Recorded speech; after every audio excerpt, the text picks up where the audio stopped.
बरं, आज आपण आलेलो आहो वर्धा या जिल्ह्यामध्ये, अच्छा सॉरी, अमरावती जिल्ह्यामध्ये आलेलो आहोत आणि धामणगाव तालुका, गाव कोणतं आपलं?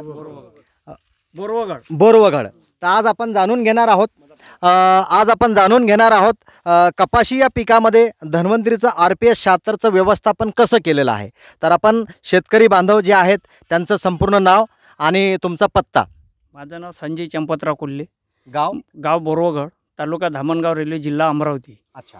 हे मी पंजाबराव जैविक मिशनचं समजून चला जवळपास मी बायोडायमिक खत वापरलेलं आहे. मी स्वतः घरीच बनवलेलं आहे.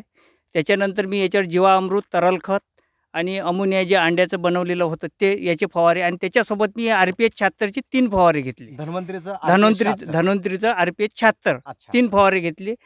पण परिस्थिती अशी होती का ह्या पराठीची पूर्ण कंडिशन पुरी गेलेली होती. ह्या आता जाणाऱ्या येणाऱ्या सर्वांनी बघलेली आहे.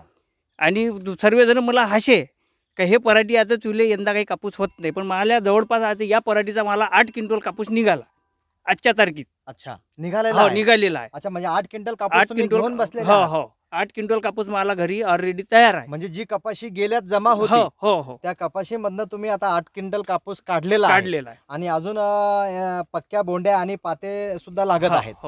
म्हणजे अजून किती कापूस जवळपास अजूनही मला एवढा अंदाज आहे का कमीत कमी 15-16 क्विंटल 20 क्विंटल पर्यंत अजूनही कापूस निघू शकतो. अजूनही म्हणजे किती एकराचं एक क्षेत्रफळ? 2 एकराचा क्षेत्रफळ आहे. अच्छा, हे 2 एकराचं क्षेत्रफळ आहे. आणि याची अवस्था संपूर्ण गेलीच होती. परंतु तुमचं व्यवस्थापन आणि आपलं हे धन्वंतरीचं व्यवस्थापन RPS 76 याचे किती वेळा स्प्रे केलेले? 3 फवारे केले. अच्छा, 3 फवारे केलेले. तर या धन्वंतरीच्या RPS 76 पासून तुम्ही आता समाधानी आहात? समाधानी आहे. बरं, इतर शेतकरी आता जे बांधव आहेत आमचे, त्यांना तुमचा काय सल्ला असणार आहे? मी तर बरेच जणांना आता हे मनोज भाऊला पण सांगितलं आहे आणि जे माझे मित्रमंडळी आहे यायले पण याला पण पहिले सुरुवात त्यालाही सांगितलं का पहिले सुरुवात कर रे बाबा याच्यापासून. मी आणलेला आहे, तुम्ही नाही काही तर डेमोसाठी म्हणून 1-1 लिटर तरी नेऊन मारा. अच्छा. पण यांनी काही तेवढं लक्ष दिलं नाही. ठीक आहे ना. त्याच्यानं आता हा मागं लागला योगायोग तुम्ही पण, आणि हे मनोज भाऊ त्या दिवशी आमचा विषय झाला ह्या 2 माणसाचा. बरं, आणखी आता कुठल्या पिकामध्ये तुम्ही याचा वापर? मी आलूला पण याचा वापर करणार आहे. मी आतापर्यंत भाजीपाल्यावर पण वापर केला आहे. सोयाबीन तर ऑलरेडी गेलं, त्या सोयाबीनवर पण वापर केला आहे. भाजीपाल्यामध्ये तुम्हाला काय बदल? चांगला 100% रिझल्ट आहे मला. अच्छा, 100. आणि ते पण माझा जैविक आहे. अच्छा, जैविक, केमिकल मी मारलेलं नाही. अच्छा. तर म्हणजे तुम्ही आता ऑर्गॅनिक स्वरूपातच सगळा भाजीपाला घेत आहात आणि त्याच्यामध्ये तुम्हाला हे अमृता समान आपला RPS 76 मिळालेला आहे. तर धन्यवाद. जय धन्वंतरी.